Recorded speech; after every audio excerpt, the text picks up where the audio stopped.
बिस्मिल्लाहिर्रहमानिर्रहीम। अस्सलाम वालेकुम नाज़रीन, प्रोग्राम सच्ची बात अस्के न्याजी के साथ में खुश आमदीद। नाज़रीन, इस प्रोग्राम में सियासी तज्जियों और तबसरों के हमारे साथ मौजूद होते हैं सीनियर साफ़ी तजियाकार सरदार खान न्याई साहब। नाज़रीन, बजट के पेश होने के बाद एक अहम खबर जो है वो पेश नज़र है, और वो ये है कि मौजूदा बजट में 8 ट्रिलियन रुपए सूद की अदायगी के लिए मुख्तस कर दिया गया।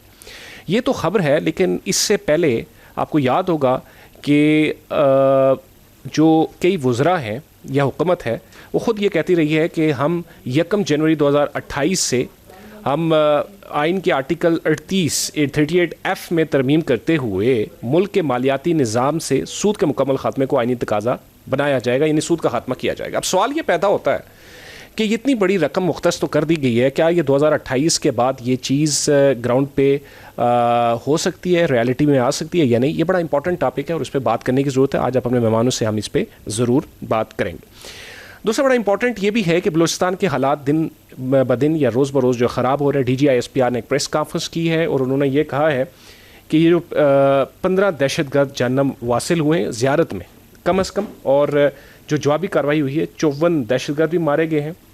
इसके बाद जो एक सवाल पैदा होता है कि बलूचिस्तान के हालात को कैसे ठीक किया जा सकता है, सिविलियन गवर्नमेंट की क्या जिम्मेदारी है, मिलिट्री तो अपना काम कर ही रही है। ये भी बड़ा इंपॉर्टेंट टॉपिक है, इस पे भी ज़रा हम डिटेल में बात करेंगे। ज़रा बढ़ते हैं अपने मेहमानों की जानब। जी नाज़रीन, प्रोग्राम सच्ची बात इसके न्याजी के साथ में हमारे साथ स्टूडियो में मौजूद हैं सीनियर साफ़ी तजियाकार सरदार खान न्याई साहब। न्याई साहब, प्रोग्राम में वेलकम। हमें ज्वाइन किया है न्याजुल्लाह न्याई साहब ने, तर्जुमान है बानी तहरीक इंसाफ। न्याजुल्लाह न्याई साहब, प्रोग्राम में वेलकम। शुक्रिया। मिर्ज़ा असलम इख्तियार बेग साहब जो है हमारे साथ मौजूद हैं, मैंने हैं पाकिस्तान पीपल्स पार्टी से। मिर्ज़ा साहब, प्रोग्राम में वेलकम। बहुत शुक्रिया। नहीं साहब, आपसे शुरू करता हूँ, और आपको बिल्कुल इस बात का पूरा अंदाज़ा भी है और इसकी सेंसिटिविटी का कि बलूचिस्तान के इस वक्त हालात बहुत संगीन हैं। और आज DGI-SPR ने एक प्रेस कॉन्फ्रेंस भी की है, और जो गुज़िश्ता रोज़ वाक़ात हुए जिसमें पुलिस के जवान और अफसर शहीद हुए, प्लस नौशकी में जो गाड़ियाँ जलाने का वाक़ा हुआ, उसके बाद DGI-SPR ने एक प्रेस कॉन्फ्रेंस की और कहा कि फितना ख्वारिज से जुड़े ये सारे लोग थे, इनको टारगेट किया गया, इनको मारा गया, और कुछ जवानों ने शहादत भी नौश की है। तो क्या कहेंगे बलूचिस्तान के वाले से? बिस्मिल्लाहिर्रहमानिर्रहीम, इय्याका नअबुदु व इय्याका नस्तईन। देखें जी, मैं प्रोग्राम हम शुरू कर रहे हैं, और प्रोग्राम की शुरुआत में मैं इस बात पर गौर है मेरा कि मामलात आज जो इख्तियार बेग साहब को आपने बुलाया है, बहुत अच्छा किया है। DGI-SPR की मीटिंग मैंने सुनी, बहुत अच्छी मीटिंग थी और उसकी ज़रूरत है। लेकिन मिर्ज़ा इख्तियार बेग साहब का बड़ा अच्छा काम किया, क्योंकि इख्तियार बेग साहब को मैं 17 दफ़ा कह चुका हूँ कि इंटरनल मामलात की तरफ तवज्जो करवाए गवर्नमेंट की, क्योंकि लेकिन और बड़े अच्छे आर्टिकल ही लिखते हैं, लेकिन इंटरनल मामलात की तरफ तवज्जो नहीं हो रही। दहशतगर्दी एक अलहदा सब्जेक्ट है। दहशतगर्दी जो बलूचिस्तान का मामला है वो एक अलहदा सब्जेक्ट है, और उस पे हमारी आर्म फोर्सेस पूरी तवज्जो दे रही हैं, और हमें अपनी आर्मी पे पूरा यकीन है, और हम अपने फील्ड मार्शल पे जो कि हाफिज़ कुरान तहज्जुद गुज़ार हैं सैयद आसिम मुनीर साहब, उन पे हमें पूरा यकीन है कि वहाँ भी जो भारत की मामलात हैं दहशतगर्दी के, वो उड़ा देंगे अफवाज पाकिस्तान। लेकिन इंटरनल मामला ठीक नहीं हो रहे, तेल की कीमत ठीक नहीं, मकसद है कोई इशू पे काम नहीं हुआ इंटरनल। मैं जितने तक देखा है कि इंटरनल मामलात पे कोई काम नहीं हुआ, और मिर्ज़ा इख्तियार बेग साहब को कई दफ़ा कहा है कि वो चीफ वज़ीर आज़म को लेटर लिखे, मैंने भी लिखा, मैंने लेटर लिखा, लेकिन हमारी कौन सुनता है, हम तो गरीब लोग हैं, हमारी कौन सुनता है। लेकिन इख्तियार बेग साहब का बड़ा किरदार है उसमें, वो उसको इख्तियार बेग साहब को इसमें पार्ट प्ले करना चाहिए कि इंटरनल मामलात को पहले हम डिस्कस करें, जो कि गुरबा की बड़े बुरे हालात हैं, और वो हम छोड़ें, जो दहशतगर्दी है वो आर्म फोर्सेस पे छोड़ें, और इंशाल्लाह वो उड़ा देंगे। ये भारत का जो अफ़गानिस्तान इशू में दहशतगर्दी में अफ़गानियों ने काम किया था, तो क्या हुआ था उनका। आज़ाद कश्मीर में भी दहशतगर्दी मामलात जो है ना इंडिया कर रहा है। तो लेकिन इंटरनल तो ये करें ना, मिर्ज़ा इख्तियार बेग साहब लोग, इख्तियार बेग और वज़ीर आज़म और ये लोग करें, और वो मुखालफा अपोजिशन ही नहीं है। अपोजिशन के पास हमारे बैठे हैं न्यायी साहब, ये अपोजिशन भी नहीं है इनको अब कुछ कहने वाली। न्यायी साहब भी कुछ नहीं कहेंगे, कहोगे कुछ? मैं बताऊंगा, फिर अच्छा। आता है टाइम तो मैं बताता हूँ। देखो ऐसी पोजीशन नहीं है कि जो सख्ती करे हैं, तो आरामदेह लोग हैं। और असेंबली में तो जाते ही नहीं है। कौन? असेंबली में नहीं जाते। असेंबली नहीं, अपोजिशन नहीं है। यानी आपको इस वक्त अपोजिशन कोई नहीं है। इस वक्त इंटरनल मामलात का हल गवर्नमेंट के पास है, और वो गवर्नमेंट उसको करे, और दहशतगर्दी के मामलात आर्म फोर्सेस करेगी, और कर रही है। आज़ाद कश्मीर में भी कर रही है, एक KPK में कर रही है, और बलूचिस्तान के मामले को बहुत सीरियस ले रही है। समझ आ रही है? ठीक। तो आप मिर्ज़ा इख्तियार बेग साहब बताएं कि क्या करेंगे। चलें मिर्ज़ा इख्तियार बेग साहब, 17 बार न्यायी साहब कह रहे हैं, हमने एक आपसे एक गुजारिश ही की थी कि वज़ीर-ए-आज़म से बात करें और ये इंटरनल मामलात पे तवज्जो दें, लेकिन कोई आपने रब्ता किया वज़ीर-ए-आज़म साहब से? जी बिल्कुल, रब्ता भी हुआ है, बातचीत भी हुई है। बजट के सिलसिले में 3 बार वो कौमी असम्बली में भी आए हैं, हम सब से उनसे मुलाकात गुफ्तगू रही है। बल्कि वो PTI की तरफ भी गए थे, और वहाँ गौर साहब को, बैरिस्टर गौर को, और दूसरे जो नुमाइंदेगान थे उनसे उन्होंने कहा कि आप जो हालात जा रहे हैं इसमें ज़रूरत है कि हमें सियासी इस्तेकाम हो मुल्क में, आप दोबारा से शुरू करें, माजी को भूल जाएं, हम आपको इनवाइट करते हैं। लेकिन PTI ने उस पर कोई रिस्पॉन्स नहीं दिया। ये बात बिल्कुल सही है SK नियाज़ी साहब की कि 2 चीज़ों में हम मार खा रहे हैं। एक तो सियासी अदम इस्तेकाम मुल्क में है, वो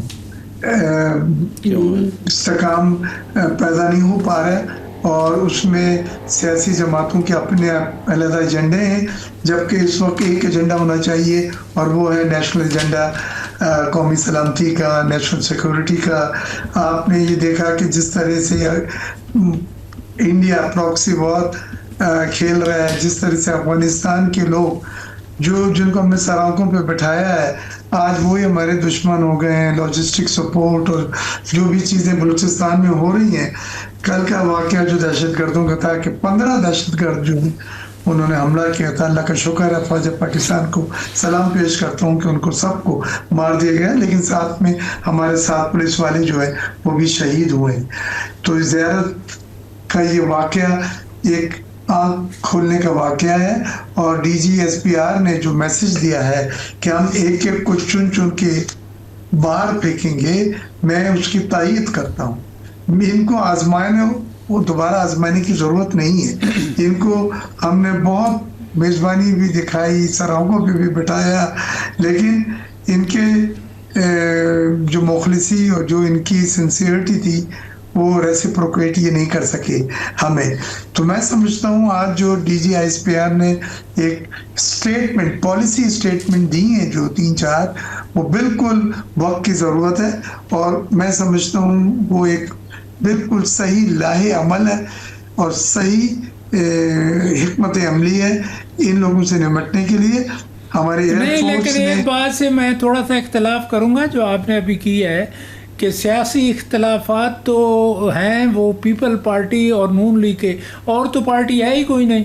तारीख इंसाफ तो खत्म हो चुकी है। PTI अपना रोल नहीं अदा कर रही है। तो PTI तो देखे ना, PTI तो अगले इलेक्शन होंगे, फेयर होंगे, तो फिर PTI का नाम आएगा ना।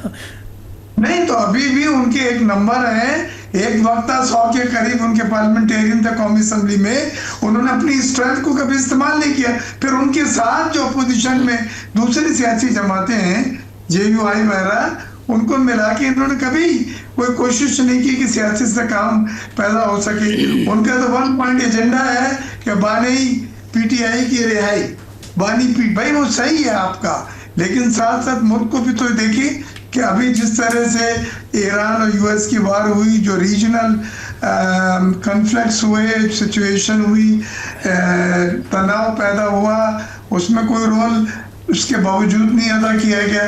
और फिर उसके बाद जब ये कहा जा रहा है कि आप सियासी इस्तेकाम डायलॉग शुरू करें, तो अभी भी वो कह रहे हैं लॉन्ग मार्च और के लिए हम लोग ये जो है कॉल दे रहे हैं।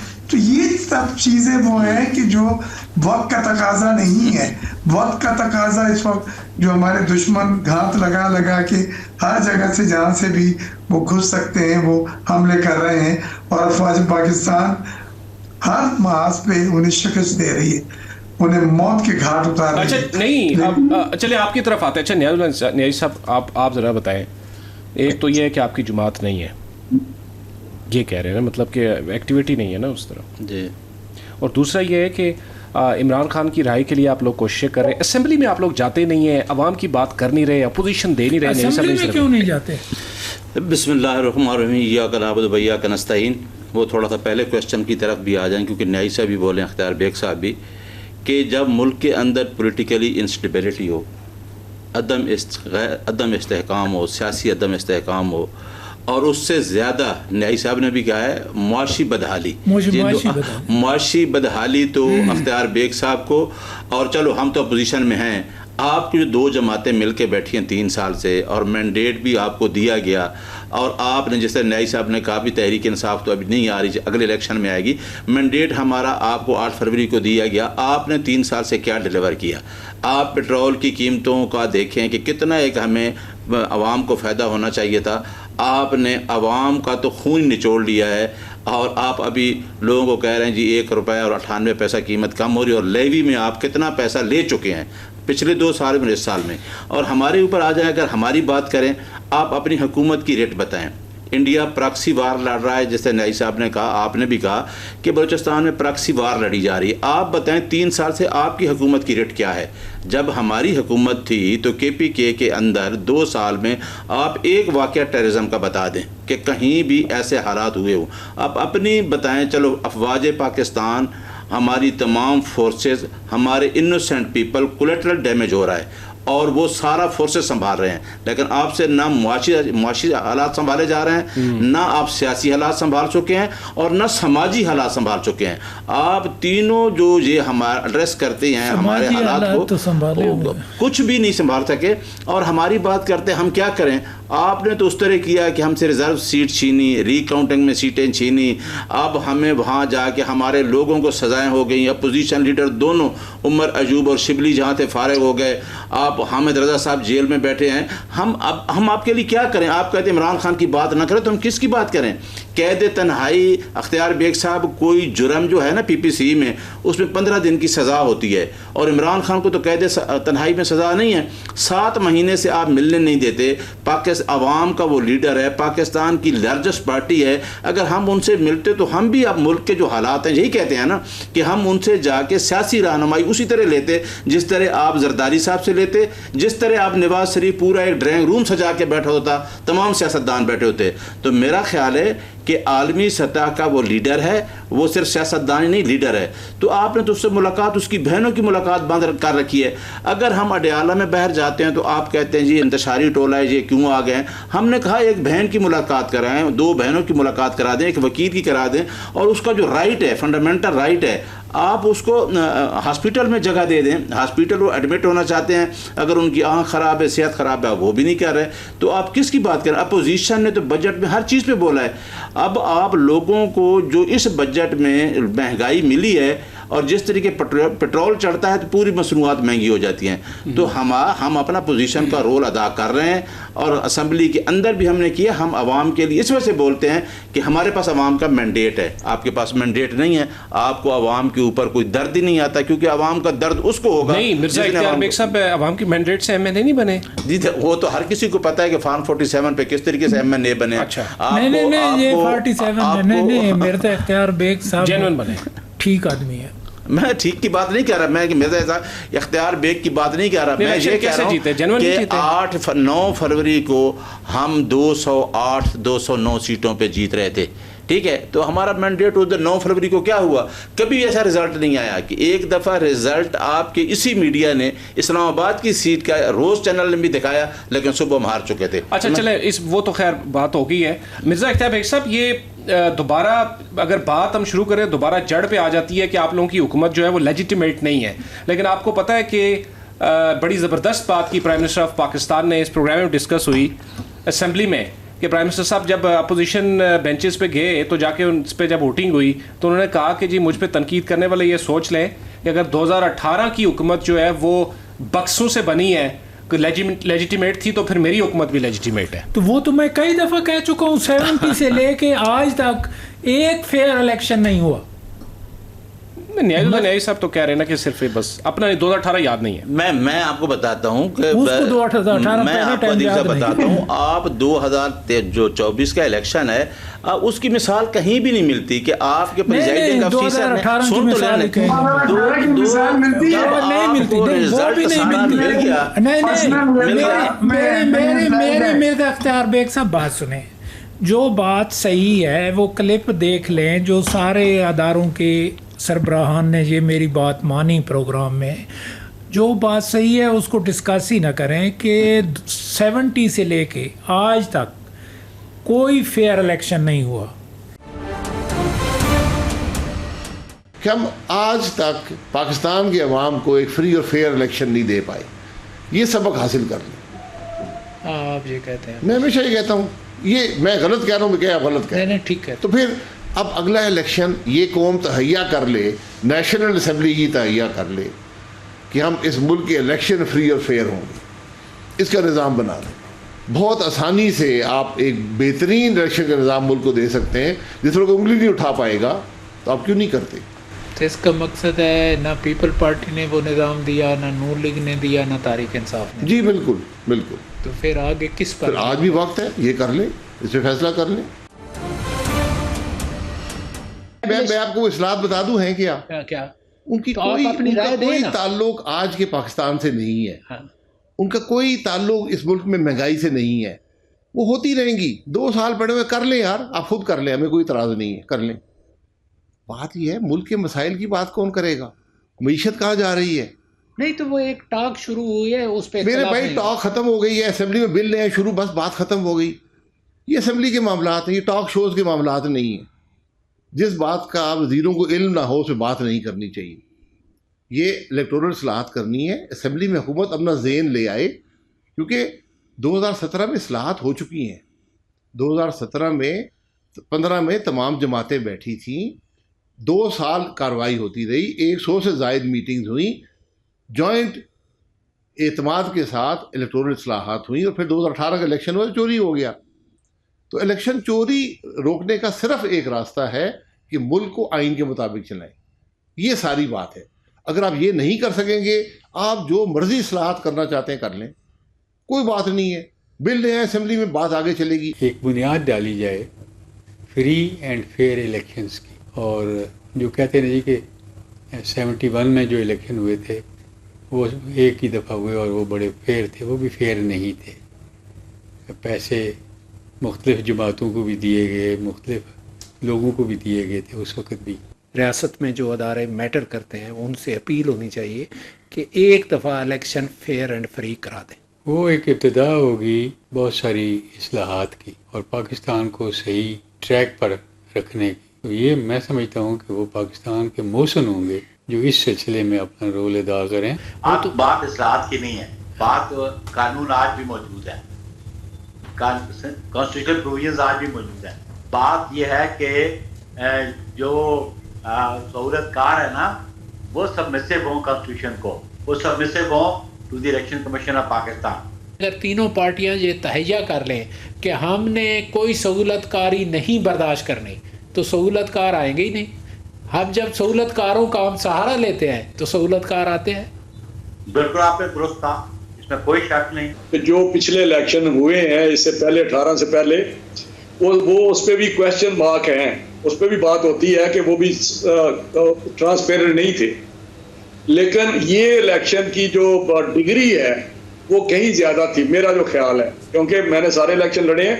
मैं नहीं कहता पिछले, वो शायद साहब ने ठीक कहा है कि पिछले इलेक्शन चाहे 90 का हो या उसके बाद के इलेक्शन मैंने खुद कंटेस्ट किए हैं, वो उस पर क्वेश्चन मार्क भी हैं और उंगलियां भी उठी हैं, और मैं ट्रांसपेरेंट को भी नहीं कहता। मौजूदा हुकूमत ने भी उन्हीं पॉलिसियों को आगे चलाया है जो गुज़श्ता हुकूमतों की थी। इख्तिलाफ तो सिर्फ इख्तिदार पर है। अब ये बहुत अच्छा सुनहरी मौका मिला था हमारी सियासी जमातों का कि जब ये इंतखाबी इस्लाहात कमेटी बन गई थी और 33 मेंबर थे इसके अंदर, तमाम सियासी पार्टियों के। तो उन्होंने ये सारी खामियां जो सेनेट की खामियां थी और बेशुमार खामियां थी, आइंदा इंतखाबात की खामियां थी, उसके अजाले के लिए, शफाफ इंतखाबात कराने के लिए इन्होंने कोई वाजह हिकमत अमली तैयार नहीं की। हमारा जो झगड़ा होता है ना इलेक्शन पे, 80% जो शिकायतें हैं वो प्री पोल रिगिंग से मुतालिक हैं। लेवल प्लेइंग फील्ड नहीं होती है। और आज तक कोई जमहूरी प्राइम मिनिस्टर नहीं बना, चाहे जरदारी है, चाहे पीपल पार्टी के हैं, चाहे नून लीग के हैं, चाहे तारीख इंसाफ के हैं। कहता कौन है कि फेयर इलेक्शन कराओ? कोई पॉलिटिकल लीडर नहीं बना। पॉलिटिकल लीडर तो वो होता है जो कि प्रॉपर इंतखाबात हों, तो मैं सिलेक्ट ना करूं तो मैं जब सिलेक्ट करता था तो वो बन जाता था। मैं ऐसे भी इसका जवाब देता हूँ कि आप ये बताएं कि कौन कहता था उस टाइम भी कि इलेक्शन फेयर कराओ? क्या 2013 में भी हमने यही कहा था ना, जब हमने 126 दिन का धरना दिया डी चौक पे, तो यही इमरान खान ने कहा था ना कि 4 हल्के तो खुलवा लो। नहीं, 4 हल्के तक नहीं खोले। इमरान खान के दौर में भी इमरान खान को किसी ने बनवाया। जब उसने कहा कि ईवीएम मशीन के जरिए कराओ तो आप नहीं करवाते। सारों किसी ने बनवाया। अच्छा, किसी ने बनवाया था इमरान खान को? हाँ, इमरान खान तो बिल्कुल मेरिट पे आए। अब मैं बताता हूँ, ये बातें अब बस की मजा खेज रखती हैं। 2018 का सबको पता है किस तरह जहाजों में भर भर के इलेक्टेड नुमाइंदगान को लेके जाया गया और फिर वो उनको पीटीआई के वो हाथ पहनाए गए, और ये सब बातें आप कहने को कह सकते हैं, लेकिन लोगों को सबको हकीकत पता है। मैं हकीकत मैं बता रहा हूँ ना, उसके मैं आपको बता रहा हूँ, कोई इख्तलाफात ना आप कर सकते हैं न ये कर सकते हैं कि 70 से लेके आज तक कोई फेयर इलेक्शन नहीं हुआ। चाहे नून लीग है, चाहे पीपल्स पार्टी है, चाहे तारीख इंसाफ है। अच्छा सर, एक बात है कि हम ही, मैं एडवोकेट जनरल था ICT का, मेरा ख्याल है हमारे दौर में हमारा प्रेसिडेंट RF अलवी साहब ने 2 रेफरेंस भेजे। एक भेजा था रेफरेंस आर्टिकल जो है इसका, जो सेनेट का इलेक्शन है वो सीक्रेट बैलेट से ओपन कराना। तो कौन कर रहा था उसमें? पूछे अख्तियार बेग से कि किसकी वीडियो आई थी, किसकी आई थी अख्तियार बेग साहब?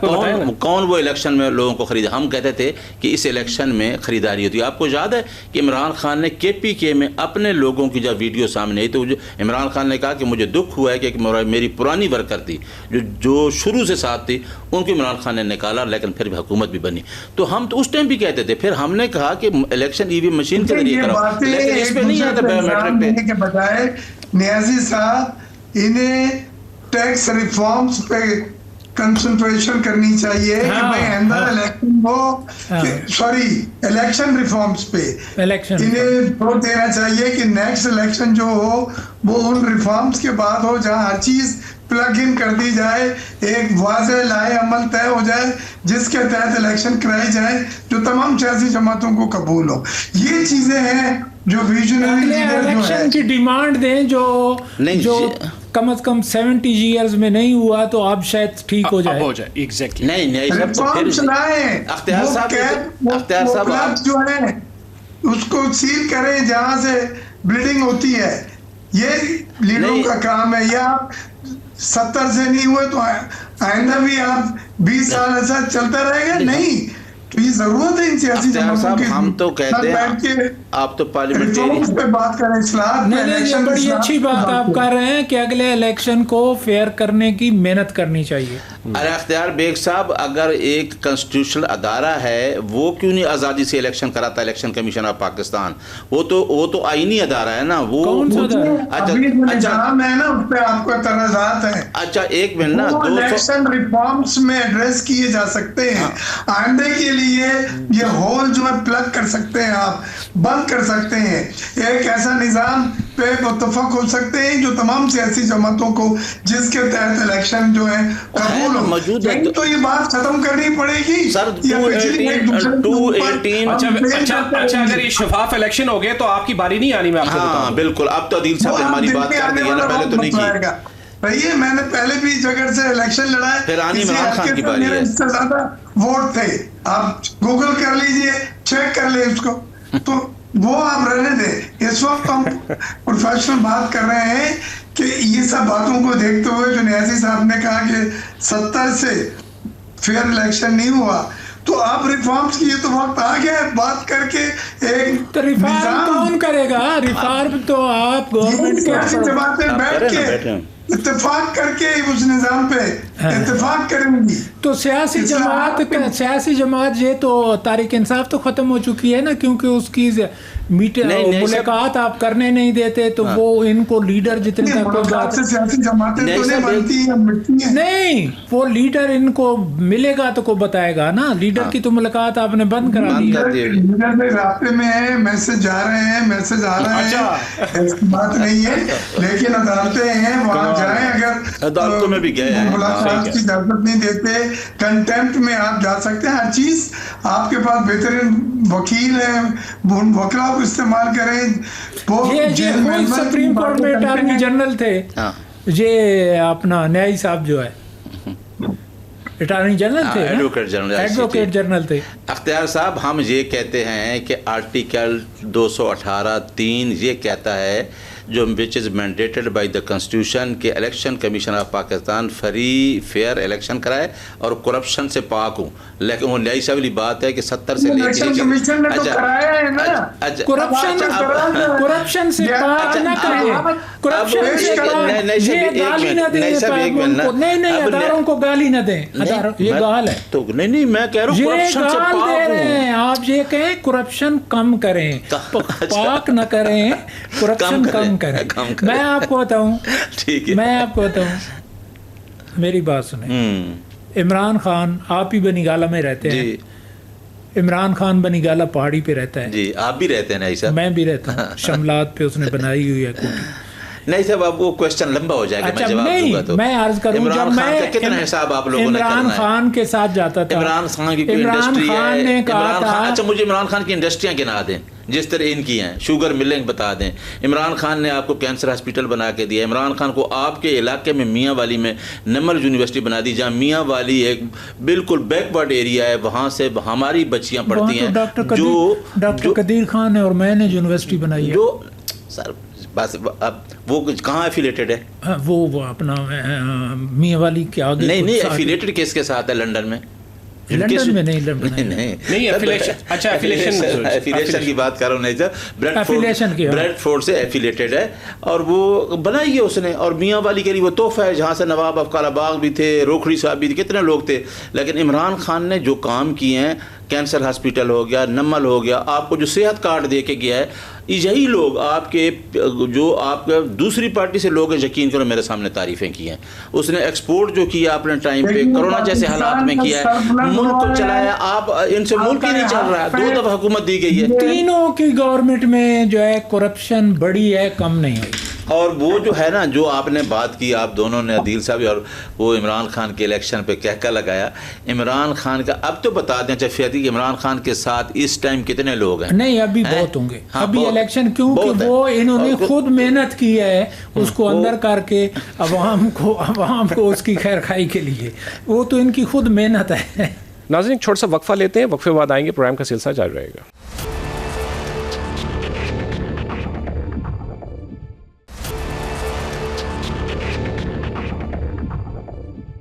वेलकम बैक नाज़रीन। इख्तियार बेग बड़ी रिफात की है वफाकी हुकूमत ने पिछले जो 2 साल गुजरे उसमें कर्जों में जो इजाफा हुआ 17,139 अरब रुपए का बड़ा इजाफा हुआ।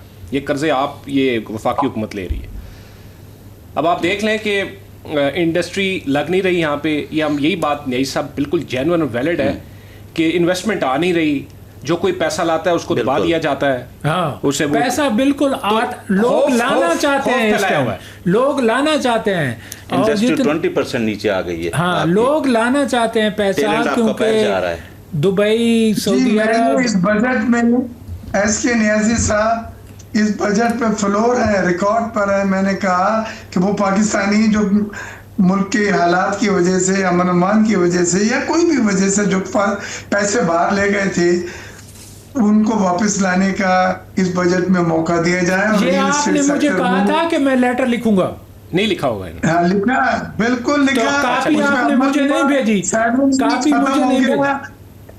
7E खत्म हो गया, विद होल्डिंग टैक्स बायर का आधा हो गया, विद होल्डिंग टैक्स सेलर का आधा हो गया।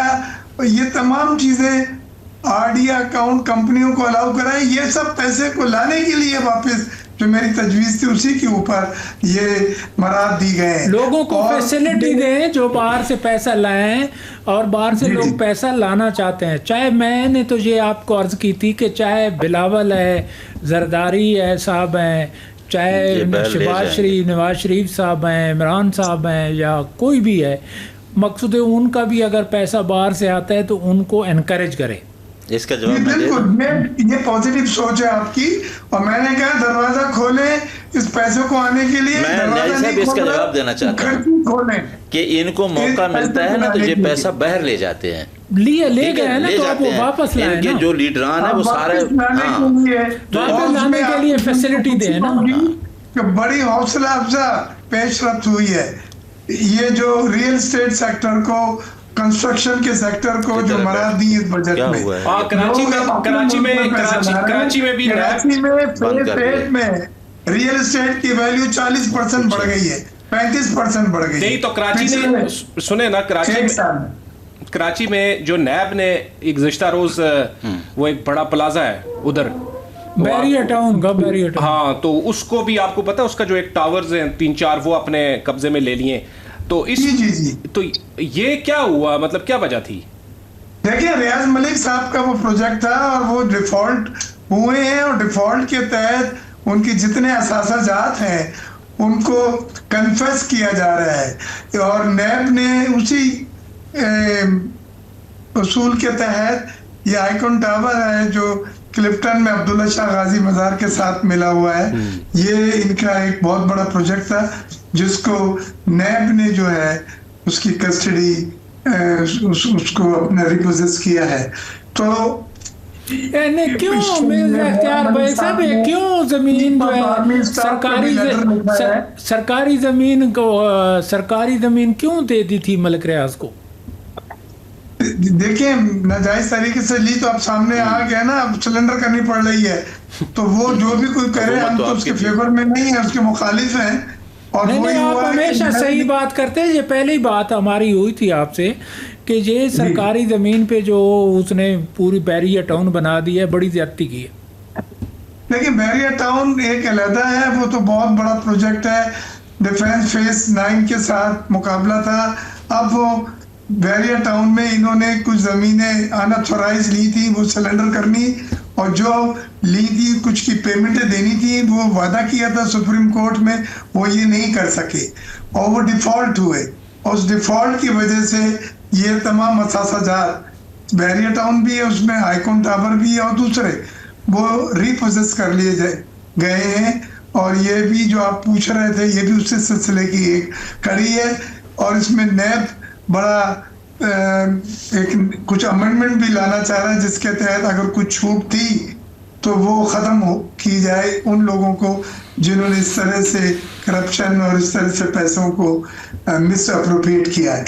अच्छा नहीं सब एक और बड़ा पॉइंट है इस हुकूमत का, बल्कि ये वैसे मिर्जा इख्तियार बेग साहब सही बातें करता है। नहीं तो वो तो इसका मतलब है कि मार्का मैशत शुरू हो गया, ये मार्का मैशत के नताइज है। मार्का मैशत, ये जो बात हुई है, ये जो पंजाब गवर्नमेंट ने शुरू की है, ये बात भी बड़ी अच्छी हुई है कि आप हाउसिंग कॉलोनियाँ बनाते हैं या कुछ करते हैं तो 100 कनाल ज़मीन होती है तो 500 बेच देते हैं, फाइलें बेच देते हैं, लेकिन वो सारा पैसा बाहर गया हुआ है।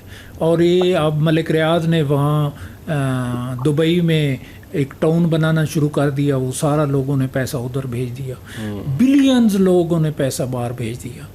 उसमें तारीख इंसाफ के लोग भी हैं, पीपल पार्टी के ही हैं, नून लीग के ही हैं, और लीडर साहबान तो हैं ही हैं।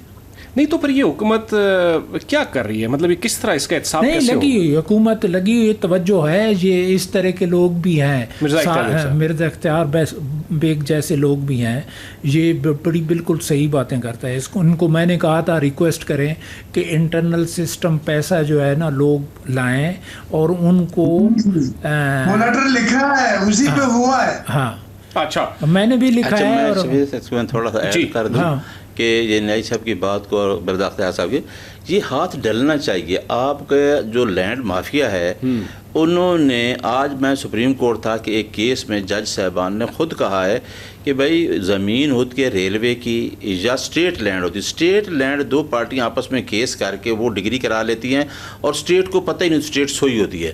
तो ये जो आपकी फॉरेस्ट की लैंड है, आप इधर चले जाएं, ये अभी जो 2 सोसाइटीज़ बनी हुई हैं, पार्क इनक्लेव है, आगे वो बहरिया टाउन है, ये सारा आप सीडीए का, मैं तो सीडीए का वकील रहा हूँ, आप सीडीए का उठा के देखें कितनी फॉरेस्ट लैंड है जो लोगों के कब्जे में और लोग उसके ऊपर इंक्रोचमेंट करके कंस्ट्रक्शन कर रहे। तो ये सबसे पहले सीडीए के वकील रहे। मैं आज अभी 10-15 मिनट पहले सीडीए चेयरमैन को मिला हूँ जी, वहाँ इसी तरह को अरबों की बातें हो रही थी, और मुझे तो समझ नहीं आई। मैं कहा भाई मैं तो जाता हूँ मेरे होटल में। वही ना, आप देखें ना। अच्छा, ये जो एक्विजिशन अभी लैंड छुड़वा रहे हैं, ये जो बड़ी इमाम का, ये लोग कहते हैं ना जहाँ ज्यादती कर रहे हैं, अब कब की नई सब ये एक्वायर्ड है, 1960 में सीडीए बना और उसके बाद सबसे पहले ये ज़मीनें एक्वायर हुई और इनको रिहेबिलिटेशन बेनिफिट्स मिल चुके हैं। किसी को स्टेट लैंड डिस्ट्रिक्ट कॉलोनी में मिली है स्टेट लैंड, किसी 7 प्लाट्स मिले हैं, 7 उनको कंपनसेशन मिली है इन कैश। फिर भी जगह ये किसकी ज्यादती थी तो सीडीए की, कि सीडीए के लोग उनके साथ मिले रहे, फिर लोग अदालतों में जाते हैं, स्टे करा लेते हैं, वहाँ बैठे हैं। तो ये तो बहुत बड़ा लैंड माफिया। अभी जो अप्रूव किया जा रहा है सारी ये जितनी आप बात कर रहे हैं कॉलोनियों की, ये ठीक है, जेन्युइन है, मतलब देखें ना, जी बिल्कुल, गवर्नमेंट अब एक्शन ले रही है। जो एक्शन, जो खासकर ये इस्लामाबाद में भी 100 सोसाइटी का जिक्र हुआ है कि कितनी सोसाइटीज़ हैं जो वैसे ही बनी हुई हैं, सीडीए से कोई एनओसी नहीं है, जो रिक्वायरमेंट है 400-500 कनाल की वो पूरी नहीं है। अब सीडीए का ये देख लें जाके, ये जो G12 है, G12 देखें तो वहाँ तो पूरा सुराब गोठ बना हुआ है। अच्छा, एक और पॉइंट है, सरकारी जगहों में सीडीए की जमीनों पे एक पॉइंट मैं रेज करना चाह रहा हूँ, उस पर आप बेहतर, ये टैक्स की जब बात की, बल्कि आपने बड़ा इस पे प्रोग्राम किया, तो पता ये चला कि जब अफसरों से बात की जाती है तो वो कहते हैं ऊपर से पॉलिसी आती है, और जबकि सीडीए से भी बात की जाए कहीं तो वो कहते हैं जी पॉलिसी आती है, पॉलिसी बनाने वाले अहकामात देते हैं। तो नहीं, अभी सीडीए का काम अच्छा हो रहा है। अभी ये जो नया चेयरमैन है ना, ये बड़ा ऑनेस्ट आदमी है, ऑनेस्ट आदमी। अच्छा, ठीक। अच्छा, मैं नई से बात, इन्होंने तो आदिल साहब टैक्स बहुत सारा इकट्ठा कर लिया लेवी की मद में, सारा लोगों का, वो लेवी का वजन किस पे पड़ना है, आम आदमी पे, ठीक, जितना ये इकट्ठा कर रहे हैं। अच्छा, मिर्जा इख्तियार बेग साहब, एक और बड़ा इंपॉर्टेंट पॉइंट में रेज करने लगा हूँ, ये इसी प्रोग्राम में रेज होता रहा है नई साहब के प्रोग्राम में, कि आपका ये जो बजट अभी पेश हुआ किया गवर्नमेंट ने, उसमें से 8 ट्रिलियन रुपए सूद की अदायगी के लिए मुख्तस किए गए, जबकि हम कहते हैं सूद हराम है इस्लाम। और अब गवर्नमेंट ने क्या किया है, गवर्नमेंट ने आर्टिकल 38F के तहत तरमीम करते हुए जो 1 जनवरी 2028 तक मुल्क से मुकम्मल सूद खत्म करने की बात की है, लेकिन ये जो पैसा है आपने उससे आगे भी जारी रखा है कि उनको पैसे देंगे। ये क्या खिचड़ी पकी हुई है? देखिए, ये चीज और से सुने एसके न्याजी साहब, इस बार इनके पास सूद की अदायगी के लिए फंड्स नहीं होते थे और डिफेंस एक्सपेंडिचर्स के लिए, दिफाई खराजात के लिए फंड्स नहीं थे, तो वो 28वीं अमेंडमेंट की बात हो रही थी और एक शोर मचा हुआ था कि फार्मूला चेंज होगा रेवेन्यू का, डिस्ट्रीब्यूशन का। लेकिन चारों सूबों ने 1000 अरब रुपए अपने पास से मरकज को देने का एग्रीमेंट करा है, साइन करा है, और वो अपने जो रेवेन्यू है, जो अपने फंड्स हैं एनएफसी, उससे 1035 अरब रुपए जो है वो फेडरल गवर्नमेंट को देंगे 3 साल तक, और 2 चीजों के लिए, एक डिफेंस एक्सपेंडिचर्स, दिफाई अखराजात, और दूसरा सूद की पेमेंट, क्योंकि सूद की पेमेंट के लिए फंड्स नहीं है। तो आप सूबों के पास जो इजाफी रकम थी वो ज़्यादातर तकरीबन मरकज़ ने इस तरह से ले ली है बगैर फार्मूला चेंज किए, और ये 2 मदों में यूज़ होगा, और इसमें ये करने के बाद आप 28th अमेंडमेंट ख़त्म हो जाती है, क्योंकि 28th अमेंडमेंट इसीलिए की जा रही थी कि जो 57.5% सूबों को दिया जाता है और 47.5% मरकज को देते हैं, इसको उल्टा कर दिया जाए, 57.5 जो है वो मरकज को दे और 47.5 जो है वो सूबों को दी। अच्छा, आप इस बात से इत्तेफाक करते हैं कि ये हमारे इस प्रोग्राम में आए अपना मिनिस्टर ऑफ रिलीजियस अफेयर्स सरदार यूसुफ साहब आए, उन्होंने यहाँ पे कहा कि हम सूद से बिल्कुल जान छुड़ाना चाह रहे हैं। आप प्राइम मिनिस्टर को मिले ना किसी वक्त तो, और फील्ड मार्शल को मिले जो सूदी निज़ाम पे बिल्कुल बिल्कुल, उसके लिए तो मैं ये जिस तरह हमारे के लिए तैयार हूँ, मैंने पूरे इस्लामिक कंट्री में एक नाम हो जाएगा। जी जी जी, इसके लिए बिल्कुल जी, उसको वक्त लेकर इंशाल्लाह मिलेंगे और इंशाल्लाह ये तो मैं समझता हूँ इसकी अशद ज़रूरत है, पहली तरजीह होनी चाहिए ये निज़ाम, उसके मुतबादल निज़ाम जो उसको भी तजवीज़ दें। और लेकिन ये इससे कैसे हमारी जान छूटेगी? ये तो हमने जी कम कर दिया था उस वक़्त 7%, 6-7% तक तहरीक इंसाफ के टाइम में। अच्छा, टाइम में आ गया था जी। आप देखिए रिकॉर्ड IMF की तरफ, IMF वाले तो IMF की तरफ हम जाएंगे ही नहीं, इमरान खान ने कहा था, उसने वो तो मेरे प्रोग्राम में कहा था। बिल्कुल जी, अब भी हमारा यही सोच है, मगर हम चूँकि पिछली हुकूमतों की वजह से जो इसके जो प्रोग्राम चलते आ रहे थे IMF के साथ, तो हम बिल्कुल बेबस हो गए जी, तब हम चले गए। आप समझते हैं गवर्नमेंट 2028 से मुल्क को सूद से कर्जे लिए हुए 130 अरब रुपए के जो बैरूनी कर्जे हैं, अंदरूनी कर्जे हैं, फॉरेन बैंक्स हैं, ये मुझे प्रैक्टिकली इतना जल्दी नहीं नजर आ रहा है कि हुकूमत इसमें अमल कर सकेगी। ये तो बैंक सब या तो इनका सिस्टम चेंज हो, इस्लामिक बैंकिंग में कन्वर्जन हो। लेकिन मैं आपको मिर्ज़ा इख्तियार बेग साहब आपको अर्ज़ करूं कि हमें, अगर हम ज़हनी तौर पे इस बात को एग्रीड हैं कि ये सूद वाली जो मदद है वो, इसको मैंने सुप्रीम कोर्ट में किया था केस, लेकिन वो मुतसिब को भेज दिया सुप्रीम कोर्ट में। सूद को हराम समझ के अगर आज ही हम फैसला करें तो मेरा ख्याल है 2 साल में हम सूद से जान छुड़ा सकते हैं। ऐसी कोई बात नहीं, हमारी इतनी पाकिस्तान की इतनी क्वालिटीज़ हैं चीज़ों की, इतना वो है सिलसिला, और एक्सटर्नल मामलात हमारे इतने अच्छे हैं कि हम किसी न किसी से विदाउट सूद मदद लेके IMF से छुटकारा हासिल कर। मैं इसको थोड़ा सा दिल से बता दूं, शरीयत कोर्ट ने साल पहले फैसला दिया था इसी पे, सूद पे, ये इंटरेस्ट पे, लेकिन गवर्नमेंट ने उसको चैलेंज करके वो सुप्रीम कोर्ट में पेंडिंग पड़ा है। इस वजह से मेरे पे भी फैसला हुआ था, वो मुतसिब को इस वजह से कि आपका जो निज़ाम है, आप जितना लोन ले रहे हैं आप वो दे रहे हैं, पहले आप अपने निज़ाम को सही करेंगे तो फिर तब, क्योंकि आप सूद की मद में कितना दे भी रहे हैं ना, तो इस वजह से गवर्नमेंट को प्रॉब्लम आ रहा है। सूद की मद में नहीं देना चाहिए ना, तो नहीं तो फिर आपका मुल्क, आप तो कब से कर्जा ले रहे हैं, आप IMF के नीचे हैं, आप वर्ल्ड बैंक के नीचे, IMF से जो जितना आपका लोन है आप उसके साथ दे रहे हैं, जो आप एग्रीमेंट कर रहे हैं आप लोन दे रहे हैं, ये तो अपना निज़ाम ठीक करेंगे तो फिर है। ये जितना टोटल कर्जा है 8 ट्रिलियन का, इसमें से 70% जो है वो सूद की अदायगी मुकामी बैंकों को होती है, बाहर का तो चक्कर ही बाद में है। जी मिर्ज़ा इख्तियार बेग साहब, मैं ये कह रहा हूँ, ये एक पूरा निज़ाम को आपने शरई निज़ाम के मुताबिक, ये बात है, बगैर सूदी निज़ाम में मुंतकिल करना है। और जो जैसे हमने अपने इस्लामिक बैंकिंग मुतारिफ कराई है, इसी तरह बगैर सूदी निज़ाम मुतारिफ कराना होगा और स्विच ओवर करना होगा। ये एक निज़ाम का कन्वर्जन है पूरा, लेकिन जब तक आपने कर्जे लिए हुए हैं, इस्लामिक बैंक को ठीक है सूद, उसमें वो जो इंटरेस्ट देते हैं सूद नहीं होता। जी बिल्कुल, उसकी शरिया कंप्लाइंस है, वो तो उनके जो उनके बोर्ड है उसमें वो तमाम रिसर्च स्कॉलर हैं जो ये इंश्योर करते हैं कि उनके प्रोडक्ट जो हैं वो शरिया कंप्लाइंस हो। अच्छा, इस तरह जो आपका मीज़ान बैंक है, इस तरह वो कर रहे हैं, इस्लामिक बैंक है, तो उसमें जो प्रॉफिट लॉस है वो सूद नहीं होता प्रॉफिट।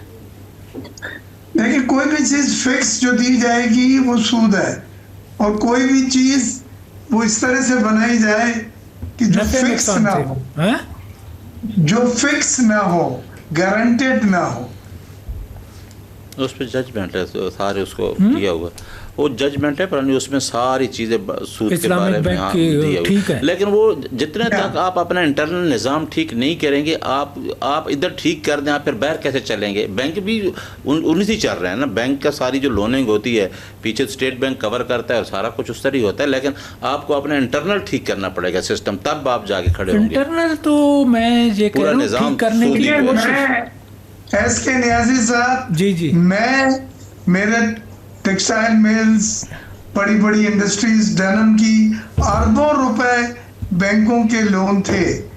मैंने और मेरे भाई इश्तियाक बेग साहब ने एक दिन फैसला करा कि ये जब बतलाया गया कि अल्लाह से जंग है, आप यकीन करें हमने कुछ असासे भी अपने लिक्विडेट करके पूरे 200-300 करोड़ की पेमेंटें बैंक को कर दी।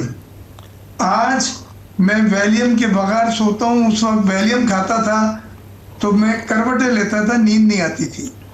ये तो मैं दिल से कायल हूँ कि ये सूदी निज़ाम एक बुरी जो है बीमारी है, जड़ है, और इससे जितना जल्दी एक आदमी छुटकारा पाले मुसलमान, वो खुश नसीब है।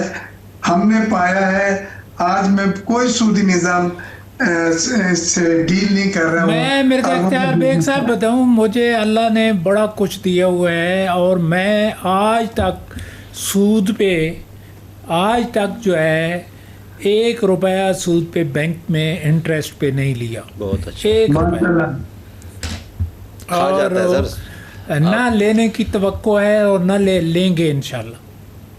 बिल्कुल। मैं बैंकिंग का काम करता था बतौर वकील।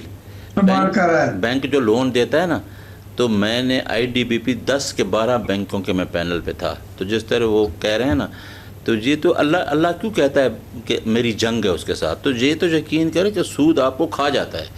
तो मैंने वो उसके पैनल भी छोड़ दिए बैंक के, कि मैं भी असिस्ट कर रहा हूँ कि वो एक आदमी को 40,000 का या 50 का लोन लेते हैं, वो जान नहीं छोड़ता सारी उम्र सूद से। तो सूद का जो है ना कारोबार, वो तो आदमी वो को बढ़ता जा रहा है ना, कम नहीं हो रहा।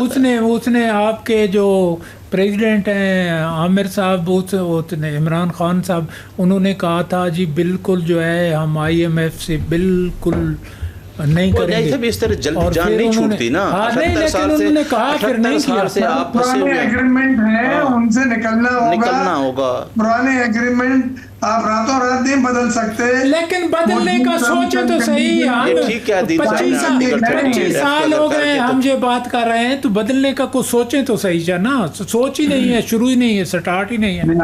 अल्लाह करे सुप्रीम कोर्ट की ये जो जजमेंट पे अमल दरामद हो जाए 1 जनवरी 2028 से। I am the happiest person on the earth. Judgment की गवर्नमेंट खुद रोका हुआ है। आखिर में नियाज़ुल नई साहब, आप ये थोड़ा सा बताएं, ये क्या हुआ गुज़िश्ता रोज़ उधर अडयाला के सामने लड़ पड़े तहरीक इंसाफ वाले आपस में बहुत ज़्यादा, और फिर बहनें आ गई, उन्होंने कहा नहीं आइंदा के बाद किसी ने नहीं आना, बस हम आएंगी मिलने के लिए। नहीं, वो नहीं, इस वजह से उन्होंने नहीं कहा। अच्छा। उन्होंने और कहा है कि आप स्ट्रीट मूवमेंट की तरह जोर दें, लोगों को लॉन्ग मार्च के लिए निकालें, लोगों को सड़कों पर लेके आना है। तो वो जो ग्रुप होते हैं ना, ये पोलिटिकल पार्टीज़ के अंदर होती रही, चाहे पाकिस्तान पीपल्स पार्टी हो, चाहे कोई हो, सीनियर भी लड़ पड़ते हैं। तो वो मेरा ख्याल है आपस में जो 2 ग्रुप थे उनकी लड़ाई कोई ऐसी बात नहीं, उसी टाइम वो इकट्ठे ही बैठे थे सारे। तो ये होता रहता है। अच्छा, लॉन्ग मार्च की तैयारी कर रहे हैं और करेंगे लॉन्ग मार्च, क्या करेंगे? मेरी बात सुना था, हमारे पास और ऑप्शन क्या है? देखो, अगर एक आदमी कहता है कि मैं आर्टिकल 15 का सहारा लेके ये नहीं करते रहे। बिलावल ने कहाँ से लॉन्ग मार्च करके डी चौक तक आए थे। तो हमें तो खैर अभी निकलने, जिस तरीके से लोगों के ऊपर पर्चे दे रहे हैं, आप 14 अगस्त को निकलते हैं झंडा लेके पाकिस्तान का, तो आपके ऊपर कहते हैं PTI के आप पे पर्चा हो जाता है। तो वो हमारी देखिए, हम एक तहरीक से गुजर रहे हैं, 3 साल हमें हो गए हैं, हम लगे हुए इस काम पे, और इंशाअल्लाह वो, क्योंकि सिर्फ़ और सिर्फ ये है कि जिस तरीके से खान साहब को Islamabad high court larger bench का आर्डर भी नहीं माना जा रहा, हम तो कहते हैं कि भाई ये हमारी तौहीन नहीं हो रही, उस अदालत के 24 मार्च 2025 के आर्डर की तौहीन है कि हम उस लिस्ट देते हैं और लिस्ट के मुताबिक हमारी मुलाकात नहीं होती। तो हमारे पास यही ऑप्शन है। बहुत बहुत शुक्रिया, थैंक यू जी। नाज़रीन, इख्तिताम इसी के साथ इजाज़त दीजिए। मेज़बान अदील बशीर को प्रोग्राम सच्ची बात इसके न्याज़ी के साथ में खुदाफिज़।